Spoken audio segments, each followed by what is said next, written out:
کیونکہ دنیا میں کچھ نایاب گھڑیاں ایسی ہوتی ہیں جو انسان کو اس کی اوقات دکھانے کے بھی کام آ جاتی ہیں۔ آپ کیا مقدمہ کریں گے کہ میں نے گھڑی نہیں بیچی، یہ جھوٹا الزام ہے؟ کیا آپ یہ کہیں گے کہ میں نے جو گھڑی بیچی وہ یہ نہیں ہے؟ آپ کہتے ہیں رسیدیں توشہ خانہ میں موجود ہیں، ہمیں پاگل سمجھتے ہو؟ خان صاحب جواب دیں، آپ کو وہ گفٹ کب ملا؟ لیکن خان حساب تو دینا پڑے گا، تو نے کیا تماشا بنایا ہوا ہے؟ جو الزام لگتا ہے جھوٹ بول کے آگے نکل جاتے ہو۔ کہا نا پنجابی میں، نکل اتھوں، کوئی چکر نہیں۔ بسم اللہ الرحمن الرحیم، السلام علیکم۔ ویڈیو شروع کرنے سے پہلے میں اپنے تمام تحریک انصاف کے دوستوں کو مشورہ دوں گا کہ آپ پلیز اپنی اپنی سیٹ بیلٹس کس لیں، کیونکہ یہ ویڈیو دیکھ کر آپ کو اندازہ ہو جائے گا بڑی چیزوں کا۔ ناظرین، آپ کو پتہ ہے کہ ہندوستان کی تاریخ میں دو ہی ایماندار حکمران گزری ہیں۔ ایک تو اورنگزیب عالمگیر، جو ٹوپیاں بنا بنا کے گزارا کرتا تھا، اس کا یہ نہیں پتہ چلتا تھا کہ بیچتا کہاں تھا، اور دوسرا عمران خان، اس کا یہ ضرور پتہ ہے کہ وہ گھڑیاں کہاں بیچ کے گزارا کرتا رہا۔ بہرحال اس ایماندار حکمران کی کارستانیوں پہ روشنی ڈالنے سے پہلے میں آپ کو ایک بات بتا دوں کہ اگر آپ کو لگتا ہے نا کہ دنیا میں بنائی جانے والی ساری گھڑیاں صرف وقت کھاتی ہیں، تو آپ کو غلط لگتا ہے، کیونکہ دنیا میں کچھ نایاب گھڑیاں ایسی ہوتی ہیں جو انسان کو اس کی اوقات دکھانے کے بھی کام آ جاتی ہیں، بلکہ دوسروں کو بھی اس کی اوقات دکھا دیتی ہیں، اور جب وہ کسی بے اوقاتے کے پاس چلی جائیں تو اسی وقت اس کی اوقات کا پتہ چل جاتا ہے۔ اور ایک گھڑی جس کا میں ساری زندگی مشکور رہوں گا نا، ہمارے ملک کے صادق اور امین لازوال ایماندار کی اوقات اس نے دکھا دی۔ ناظرین، کچھ لوگ ایسے بھی ہوتے ہیں جو تحائف کو ان کی مورل ویلیو کی وجہ سے نہیں بلکہ اس کی قیمت سے پہچانتے ہیں۔ وہ لین دین میں کتنا مہذب ہے، وہ اعتبار کے قابل ہے یا نہیں، اس کے نزدیک تحفے کی کوئی اہمیت ہے بھی کہ نہیں، یہ سب کچھ تحفہ اس کے پاس پہنچتے ہی سامنے آ جاتا ہے۔ اور اس وقت پاکستان کے سیاسی منظرنامے پر ایک ہی گھڑی کا چرچا چھایا ہوا ہے، کیونکہ معاملہ صرف اس گھڑی کا نہیں ہے جو عمران خان نے اونے پونے داموں بیچ دی۔ معاملہ اس سے جڑی روایات کا ہے، معاملہ اس سے جڑی عادات کا ہے۔ بہرحال یہ بات ہر ایک کو تو شاید سمجھ میں نہیں آئی، لیکن میں نے اپنی زندگی میں ایسے بہت کم لوگ دیکھے ہیں جو مختلف تحائف اور تحفے اپنی ضروریات پوری کرنے کے لیے بیچ دیں۔ اب عمران خان کہتا ہے کہ میں کیس کروں گا، جیو پہ کروں گا، شاہ زیب خانزادہ پہ کروں گا، عمر فاروق پہ کروں گا، تو جناب آپ نے اپنے سپورٹرز کو جو شدید رنج و غم کی حالت میں ہیں، آپ ہر روز ان کے خوابوں کی لٹیا ڈبو دیتے ہیں۔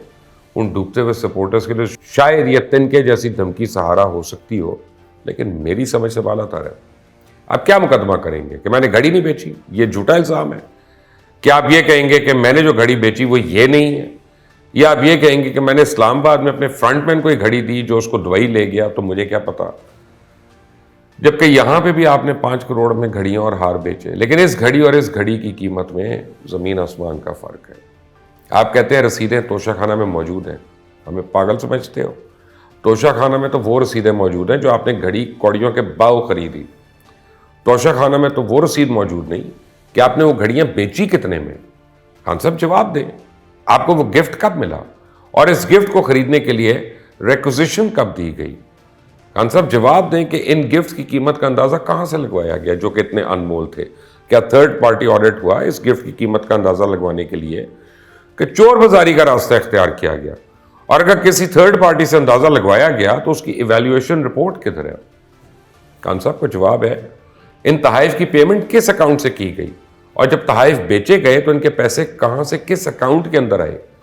آپ پورے ملک کی اکانومی کو ڈاکیومنٹ کرنے جا رہے تھے، آپ کہتے تھے بلیک اکانومی ہے ہماری، ہمیں اس کو ڈاکیومنٹیشن کرنی ہے، لیکن اپنے معاملے میں آپ اندھے ہو گئے۔ کیش پر کام کرنے کا مطلب چور بازاری کی حوصلہ افزائی کرنا تھا۔ آپ وزیر اعظم تو بن گئے، آپ کو اتنی چھوٹی سی بات کا نہیں سمجھ آئی؟ آپ نے تو یہ کام دنیا کی نظر سے چھپانے کے لیے کیا تھا تاکہ نہ ہوگا حساب، نہ کوئی مانگے گا، لیکن خان حساب تو دینا پڑے گا، تو نے کیا تماشا بنایا ہوا ہے؟ جو الزام لگتا ہے جھوٹ بول کے آگے نکل جاتے ہو۔ جس سال تم نے تحفے فروخت کیے، کیا اس سال تم نے اپنے ٹیکس ریٹرن میں ان تحائف کے پیسوں کی ٹرانزیکشن کا ذکر کیا؟ اور جبکہ تم کو پتا تھا کہ نواز شریف کو وزیر اعظم کی سیٹ پر سے اس لیے اتارا گیا تھا کہ اس نے اپنے ٹیکس ریٹرن سے بچوں کی کمپنی سے متعین ہونے والی تنخواہ کا ذکر نہیں کیا، اور وہ تنخواہ جو اس نے لی بھی نہیں تھی، تو ہمیں بتا سکتے ہیں کہ کب اور کدھر وہ تحائف بیچے گئے؟ تحفہ عمران خان کا تھا، بیچا اس نے، تو پیسے اس کے اکاؤنٹ میں کیوں نہیں آئے؟ کیا آپ اپنے آپ کو مطلق العنان قانون سے بالا تر سمجھنے لگے کہ بس اب میں کرسی پہ بیٹھ گیا ہوں, مجھے کوئی نہیں اتار سکتا. ابے عمران خان نیازی, سوچ سمجھ کے جھوٹ بولنا, کیونکہ تمہارے جھوٹوں کو بے نقاب کرنے کے لیے ابھی تک تو آدھا سچ سامنے لایا گیا.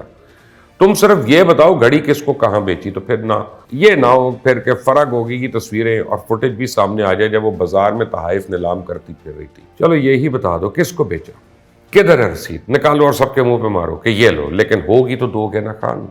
عمران خان, خدا کی قدرت دیکھو, جن رسیدوں پہ تم نے سیاست کی آج وہی رسیدیں تمہیں لینے کے دینے پڑ گئی, اور رسیدیں تو ان کے پاس بھی نہیں تھیں اور رسیدیں تمہارے پاس بھی نہیں ہیں. ہاں جعلی رسیدیں اب ضرور آئیں گی سامنے, لیکن ان پر دکان کا نام لکھنا مت بھول جانا, وہ ضرور لکھنا پلیز, تاکہ ہم دکاندار کو بھی ذرا پوچھیں گے نا. ہاں یہ مت کہہ دینا کہ میں نے تو وہ گھڑی خاور مانیکا کو اس کے ایک بہت بڑے احسان کے بدلے دے دی تھی, اب اس نے کہاں بیچ دی. تو عمران خان, گھڑی خریدنے والے نے کس اکاؤنٹ میں پیسے ٹرانسفر کیے, کب کیے, منی ٹریل دو. ایسا تو نہیں تمہارا پیچھا چھوڑا جائے گا. تم اپنے مخالفین پہ تنقید کرتے ہوئے اعلیٰ اخلاقی معیار کا رونا روتے ہو اور خود اپنے لیے کوئی اصول ہی نہیں. پھر تم اپنے صحیح اور غلط کا فرق بھول جاتے ہو. ابے کون ہو تم؟ میں تمہیں بتاؤں کہ تم یہ سارا پتلی تماشا کیوں کر رہے ہو, کیونکہ تم بے بس ہو چکے ہو, تم ہار چکے ہو, تم لاچار ہو چکے ہو, تمہارے جھوٹ ایک ایک کر کے کھلنے لگے, تم ایسے بہانے مارنے لگے ہو کہ ہنس ہنس کے پیٹ میں درد ہو جاتا ہے. سوچا بھی نہیں تھا کہ عمران خان پر یہ دن آئے گا. بولتے ہوئے بے بسی اس کے منہ سے ٹپکے گی. اب تمہاری تقریروں میں صرف اخبار کی خبر رہ گئی ہے. تمہیں تو چھاٹے مار مار کے تم سے سائفر کا بیانیہ بھی چھین لیا گیا, اور اب کہتے ہو کہ میں نے کہا تھا نا کہ ملکی مفاد کے سامنے اپنا مفاد قربان کر دوں گا, اس لیے سائفر کے بیانے سے پیچھے ہٹاؤں. یہ بات کرتے شرم نہیں آئی؟ کیا تمہیں نہیں پتا تھا امریکہ کے پاکستان سے کیا تعلقات ہیں؟ کیا تمہیں نہیں پتا تھا کہ امریکہ دنیا بھر کے مالیاتی اداروں کے لیے کتنا اہم ہے؟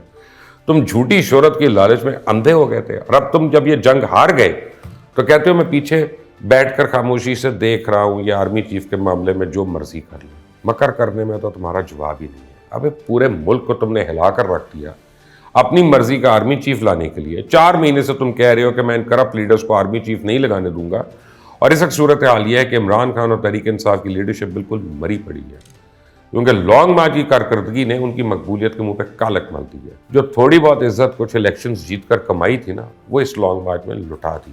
عمران خان اس کے چلے چانڈے اس لیے ٹکرے مارتے پھر رہے کہ انہیں اسٹیبلشمنٹ کی طرف سے کوئی لفٹ ہی نہیں ملی. عارف الوی سے لے کر عمران خان تک, اعظم سواتی سے لے کے لفافے صحافیوں تک, سب ایڑیاں رگڑ رگڑ کے خاک ہو گئے. غداری کے فتوے لگا دیے, ملک ٹوٹنے کی دھمکیوں اور ایٹمی اثاثوں کو خطرے میں ڈالنے کے ڈرامے تک کر لیے. ارشد شریف کی موت پہ ناٹک رچا کر, بیانیہ بنا کر, قاتل بنا کر سب دیکھ لیا, لیکن ہر جگہ لینے کے دینے پڑ گئے اور جھوٹ کا منہ کالا ہوا. اسٹیبلشمنٹ نے کہا نا پنجابی میں, نکل اتھوں, کوئی چکر نہیں. اب پوری تحریک انصاف تھکے ہوئے سانڈ کی طرح ڈھیر ہو کے بیٹھی ہوئی ہے. کھایا پیا کچھ نہیں, گلاس توڑا 12 آنے.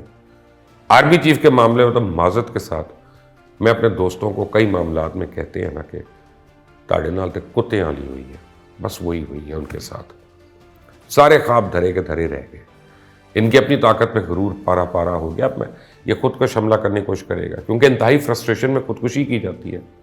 لیکن آپ نے گھبرانا نہیں, اس کا علاج بھی ہو جائے گا. اب سارا زور اس بات پہ ہے کہ روزانہ 1 درجن لوگ بٹھا دیے جاتے ہیں, کچھ اخباروں سے خبریں نکلواتے, کچھ مخالفین کی کئی دہائیوں پہلے کی کرپشن کی سٹوریاں نکالتے ہیں, کچھ دوسروں کی کہی ہوئی کتابی باتیں نکالتے ہیں, اور خان تقریر میں خانہ پوری کر کے یوں نکل جاتا ہے. اتنا کمزور اور لاچار میں نے عمران خان کو کبھی نہیں دیکھا تھا. آؤ خان آؤ, کھیلو آخری بال تک, کوئی اوور کرانے والا نہیں ہے. تم مجھے بتاؤ تو میں مرضی کی گگلیز پھینک دوں, لیکن خدا کے واسطے دل نہ چھوٹا کرو.